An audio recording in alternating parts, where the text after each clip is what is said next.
আজ আমাদের আর্টিকেলস নিয়ে সেকেন্ড ক্লাস। আগের ক্লাসে আমরা এ আর এন এর কনসেপ্ট বুঝেছি। আজকে বুঝবো ডেফিনেট আর্টিকেল দ্য এর কনসেপ্ট। কারা কারা আজকের ক্লাস নতুন জয়েন করছো তাদের বলবো আগের ক্লাসটা এ এন এর যে ক্লাসটা সেটা দেখে নাও, আর যারা আগের ক্লাসটা দেখে এটা জয়েন করতে এসেছো তারা কমেন্টে জানাও যে আগের কনসেপ্ট ক্লিয়ার কিনা বা তোমাদের ভিডিও কেমন লেগেছে। আমরা শুরু করছি দ্য এর ব্যবহারগুলো। আজকের পর থেকে দা নিয়ে বা দা এর ইউজ নিয়ে যদি কোনো ভুল থাকে আজকের পর থেকে আমার গ্যারান্টি তোমাদের আর ভুল হবে না। না কথা বলার ক্ষেত্রে ভুল হবে, না এক্সামের ক্ষেত্রে ভুল হবে। অনেকেই তো তোমরা সরকারি চাকরির পরীক্ষা কম্পিটিটিভ এক্সামস দাও, সেখানেও ভুল হওয়ার চান্স নেই। আর আমরা রোজের কথাবার্তা বলাতেও স্মুথলি এ এন্ড দা এর ইউজ করতে পারবো।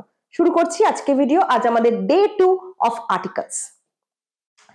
এ আর এন এর ক্ষেত্রে আমরা কি শিখেছি যে যেখানে অনিশ্চিত, যেখানে একটা জিনিস বোঝাবো সে সমস্ত ক্ষেত্রে আমরা এ আর এন ইউজ করব।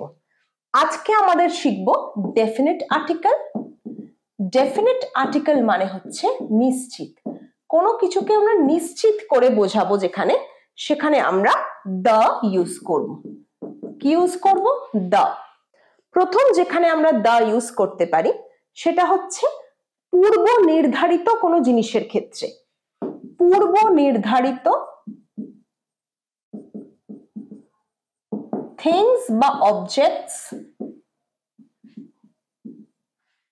যেটার সম্বন্ধে তোমার জানা আছে, যেটা নিয়ে তুমি জানো। যেমন ধরো বললাম আমি ওই বইটা পড়েছি, I read that book।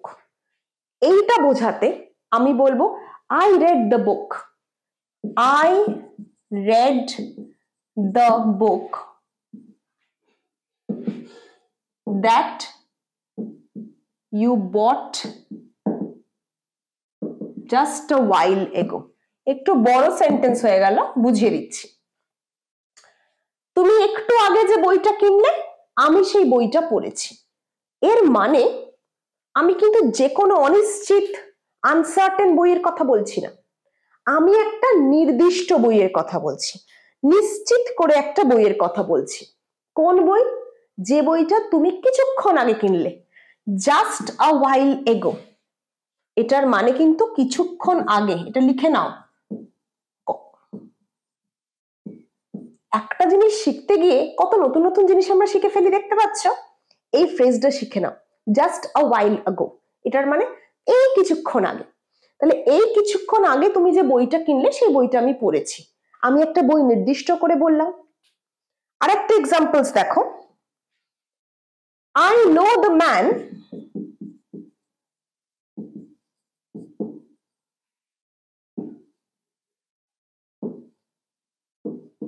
whom you spoke to। তুমি যার সাথে কথা বললে তাকে আমি চিনি, I know the man whom you spoke to। আমি কিন্তু যে সে লোকের কথা বলছি না, আমি সেই লোকের কথা বলছি যার সাথে তুমি একটু আগে কথা বললে, তাকে আমি চিনি। তাহলে প্রত্যেকটা লোকের ক্ষেত্রে পারসনস, থিংস, অবজেক্টস দেখো পূর্ব নির্ধারিত, যাদের সম্বন্ধে তোমার পূর্ব জ্ঞান আছে, প্রায়র নলেজ আছে। এই দুটো এক্সাম্পলসে আমরা দেখলাম যে বইটাও আমি আগে থেকে জানি, লোকটাকেও আমি আগে থেকে চিনি, পূর্ব জ্ঞান আছে আমার। সেই সমস্ত ক্ষেত্রে কিন্তু আমরা একটা ব্যক্তি হলেও এ আর এন ইউজ করব না, আমরা কি ইউজ করব? দ্য ইউজ করব। কারণ আমরা নিশ্চিত, আমরা ডেফিনিট, আমরা নির্দিষ্ট করে একটা লোককেই, একটা বইকেই, একটা জিনিসকেই বোঝাচ্ছি। ক্লিয়ার? এইটুকুনি ক্লিয়ার? ওয়ান্ডারফুল। দ্য এর সেকেন্ড ইউজ হচ্ছে ধরো যে কোনো একটা কিছু দিয়ে আমি পুরো জাতি যখন বোঝাবো, এক্সাম্পলস এর মাধ্যমে বোঝাই। কারণ থিওরি আমাদের ভয় লাগে, গ্রামার থিওরির মাধ্যমে বোঝা পসিবলই না। Let me give you some examples. আমি ধরো বললাম I saw a tiger at the zoo। আমি চিড়িয়াখানায় একটা বাঘ দেখেছি, I saw a tiger। এইবার যদি বলি যে বাঘ আমাদের জাতীয় পশু,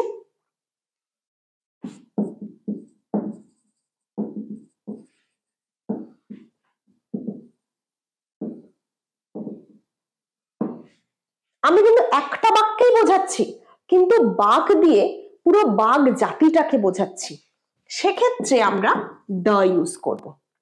the tiger is our national animal. I saw a tiger at the zoo. আমি চিড়িয়াখানায় একটা বাঘ দেখেছি, সেই বাঘটাকে আমি চিনি না, জানি না, সেই বাঘের সাথে আমার আগে আলাপ নেই, রাইট? তাই অনিশ্চিত, সেটা আনসার্টেন। তার আগে আমি এ বসালাম। অ্যান্ড কেন বসালাম না? কারণ টা সাউন্ড, ট সাউন্ড, যেটা consonant sound. Consonant sound, vowel sound আমরা আগের ক্লাসে পড়েছি। যারা আগের ক্লাস দেখোনি, প্লিজ এ আর অ্যান এর ক্লাসটা দেখে নাও, একদম কনসেপ্ট ক্লিয়ার হয়ে যাবে, জলের মতো পরিষ্কার হয়ে যাবে। তাহলে আমরা একটা বাঘ দেখেছি জুতে, কিন্তু যদি বলি সেই বাঘটাই আমাদের ন্যাশনাল অ্যানিমাল, তখন আমি একটা বাঘ দিয়ে পুরো বাঘ জাতিকে বোঝাচ্ছি। আই লাভ, বা আমি যদি বলি যে I love the house,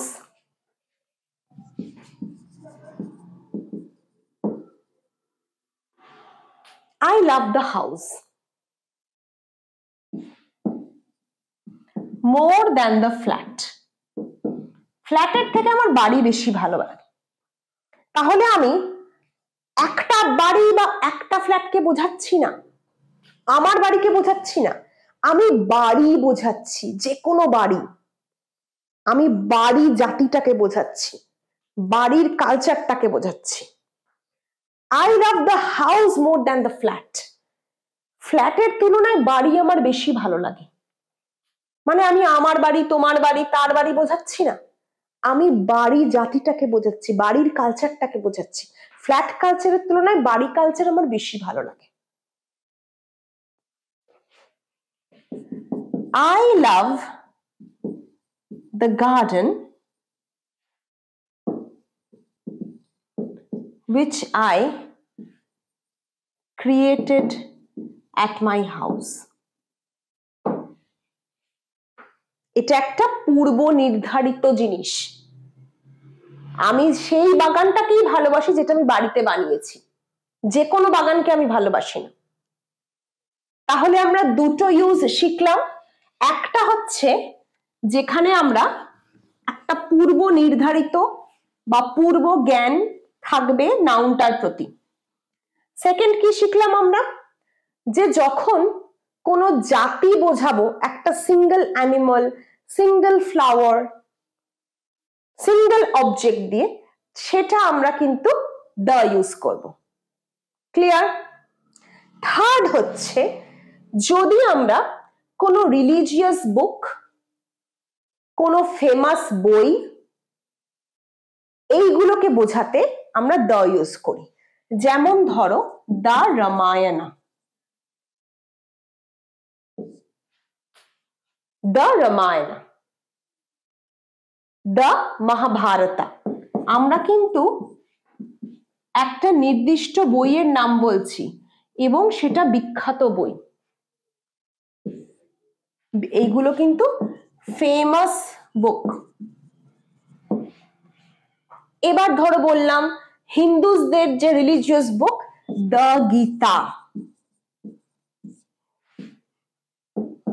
the Quran, the Bible, এইগুলোর ক্ষেত্রে কিন্তু এ হবে না, কারণ এগুলো একটি।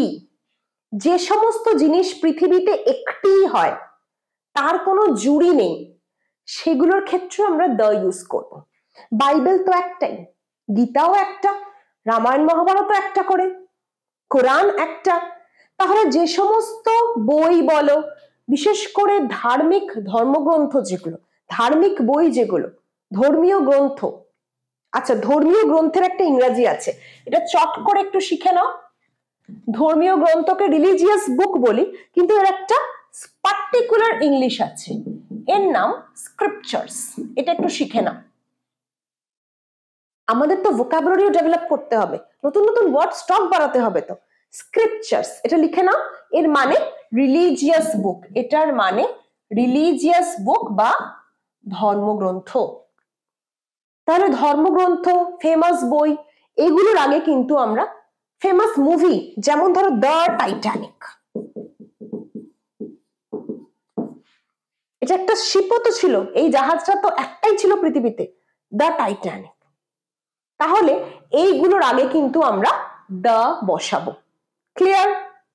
এছাড়া একটু আগে কি বললাম যে পৃথিবীতে একরকম আছে সেরকম জিনিসের আগে আমরা চোখ কান বুঝে দ্য বসাবো, যেমন the sun, the moon, the Ganga, বিশেষ করে রিভার্স এর আগে, মাউন্টেন্স এর আগে, ওশনস এর আগে the Ganga, the Himalaya,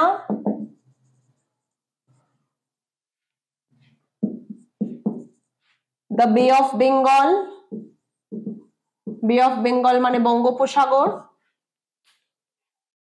the Jamuna, the planets এর আগে the Jupiter, the Neptune, the Pluto, the solar system, এগুলো একটাই এক্সিস্ট করে, তাই এগুলোর আগেও আমরা দ্য বসাবো। এছাড়া কিছু ফ্রেজেস এর আগে আমরা দ্য বসাই, যেমন ধরো আইদার অফ দ্য টু, দুটোর মধ্যে যে কোনো একটা, all of the students are requested to watch the video, প্রত্যেক সব স্টুডেন্টকে অনুরোধ করা হচ্ছে ভিডিওটা দেখার জন্য। all of the students, either of the two, দুটোর মধ্যে একটা, you have to choose one dress either of the two, দুটোর মধ্যে যে কোনো একটা ড্রেস চুজ করতে হবে। তাহলে none of the, এই সমস্ত ফ্রেজেসের আগেও পরেও কিন্তু আমরা দ্য বসাই। এছাড়া সুপারলেটিভস এর আগেও কিন্তু আমরা দ্য বসাই, সুপারলেটিভস এর আগেও দ্য বসে। সুপারলেটিভস কোনগুলো? দ্য বেস্ট,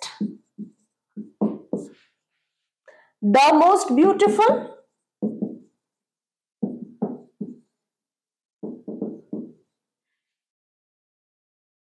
অ্যাডজেক্টিভের সাথে যদি ইএসটি থাকে বা মোস্ট প্লাস অ্যাডজেক্টিভ হয়, এটাকেই তো বলবো আমরা সুপারলেটিভস। সেই সবের আগে দ্য বসে। আই এম বেস্ট হয় না, I am the best. She is the most beautiful lady in the town. This is the most favourite novel of mine. Clear? তাহলে সুপারলেটিভস এর আগে দ্য বসে। বাই দ্য ওয়ে, সুপারলেটিভস এর কনসেপ্ট কাদের clear নয় comment সেকশনে জানাবে। সুপারলেটিভস নিয়ে আমি স্পেশাল ক্লাস একটা পরে করাবো। অ্যাডজেক্টিভের মধ্যে পড়ে, এটা অ্যাডজেক্টিভের ডিগ্রির মধ্যে পড়ে।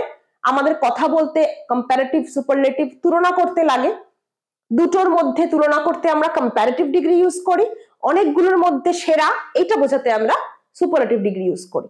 কনসেপ্ট ক্লিয়ার যদি না থাকে, যদি শিখতে চাও কমেন্টে জানিও, পরে স্পেশাল ক্লাস আমি কিন্তু এটার উপরে করব যদি তোমাদের রিকোয়েস্ট থাকে। তাই সুপারলেটিভস এর আগে কিন্তু দ্য বসবে। The best teacher, the most wonderful player. Clear? তাহলে সুপারলেটিভস এর আগে আমরা দ্য বসাবো। এবার শিখবো যে কোন কোন ক্ষেত্রে আমরা দ্য বসাবো না, কোন কোন ক্ষেত্রে দ্য বসাবো আমাদের ক্লিয়ার। আশা করি পরীক্ষার ক্ষেত্রে বা কথা বলার ক্ষেত্রে আর ভুল হবে না, কিন্তু এটাও শিখতে হবে কি কি ক্ষেত্রে আমরা দ্য বসাবো না। শিখে নি চলো সেগুলো। এবার জানবো কোন কোন ক্ষেত্রে আমরা দ্য ইউজ করব না আর কোন কোন ক্ষেত্রে সেই রুলটাও ভায়োলেট হবে। নেম অফ দ্য সাবজেক্ট, বিষয়ের আগে আমরা দ্য ইউজ করব না। আমি বলবো না আমি বাংলা ভাষা ভালোবাসি, আই লাভ দ্য বেঙ্গলি, এটা আমি বলবো না। I love Bengali. আমি ইংরেজি শিখতে চাই, I want to learn the English, বলবো না। I want to learn English, এই সাবজেক্টের আগে দ্য হবে না। I want to learn the English নয়, I want to learn English. কিন্তু এই রুলের একটা এক্সেপশন আছে, একটা ব্যতিক্রম আছে। সাবজেক্টের আগে কখন দা বসাবে? যখন সেটাকে নির্দিষ্ট করে অন্য একটা বক্তব্য বলবো। আমি যদি বলি ইংলিশ ল্যাঙ্গুয়েজকে ইন্ট্রোডিউস করা হয়েছিল ইন্ডিয়াতে ব্রিটিশ আমলে, বলতে পারি তো?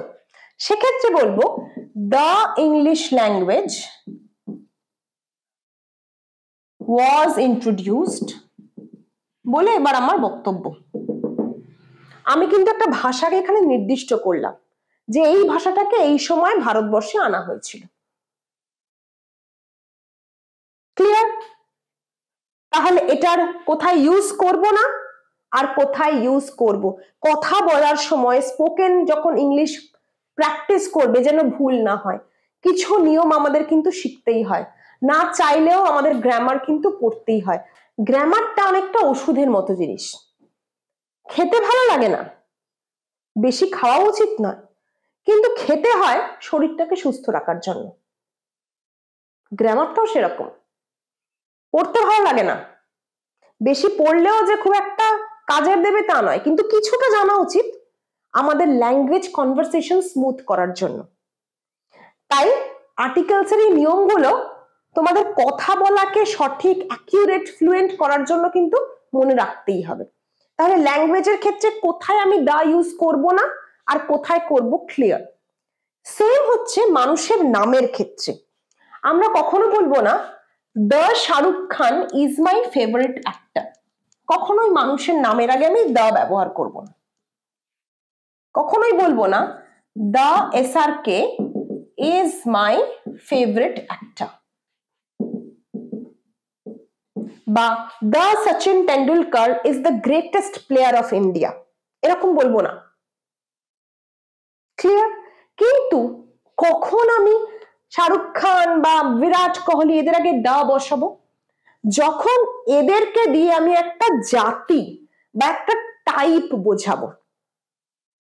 যেমন যদি বলি he is the SRK of Bengali film, মানে সে হচ্ছে বাংলা সিনেমার শাহরুখ খান। তার মানে কি, শাহরুখ খানকে আমি একটা টাইপ বোঝালাম, শাহরুখ খান যেরকম টাইপের সেও হচ্ছে বাংলা সিনেমার সেরকম একজন। এইখানে আমি SRK এর নামের আগে দা বসাবো। যদি বলি Virat Kohli is the Sachin Tendulkar of the young generation, মানে বিরাট কোহলি হচ্ছে ইয়াং জেনারেশনের সচিন টেন্ডুলকার, তাহলে Sachin Tendulkar is the type, সেইখানে আমি সচিন টেন্ডুলকারের আগে দা বসাবো। লিখে দেখাই, Virat Kohli is the Sachin Tendulkar of the young generation. এটার মানে কি, আমি কিন্তু নামের আগে দা বসিয়েছি, কেন না আমি সচিন টেন্ডুলকারকে একটা টাইপ বোঝালাম। বিরাট কোহলি সচিন টেন্ডুলকারের মতো, কিন্তু কাদের জন্য? ইয়াং জেনারেশনের জন্য। ক্লিয়ার? তাহলে নামের আগে আমি দা SRK is my favourite actor, নামের আগে আমি বসাবো না, দিস ইজ রং। কোন ক্ষেত্রে বসাবো? এই ক্ষেত্রে বসাবো। তাহলে আমরা দুটো শিখলাম এমন ক্ষেত্র যেখানে আমরা জেনারেলি দা বসাই না, কিন্তু তার এক্সেপশন রয়েছে, বসাই। যদি ভালো লাগে আজকের ক্লাস, লাইক করবে, শেয়ার করবে, আর অবশ্যই কমেন্টে আমাকে জানাবে। তোমাদের কমেন্ট থেকে আমি বুঝতে পারি তোমাদের কোথায় প্রবলেম হচ্ছে। আর যদি প্রবলেম থাকে, ডাউট ক্লিয়ারিং সেশন খুব তাড়াতাড়ি আসছে, তার জন্য ওয়েট করো, ডাউট গুলো নোট করে রাখো, লাইভ ডাউট ক্লিয়ারিং সেশন সেগুলো আমরা সলভ করব।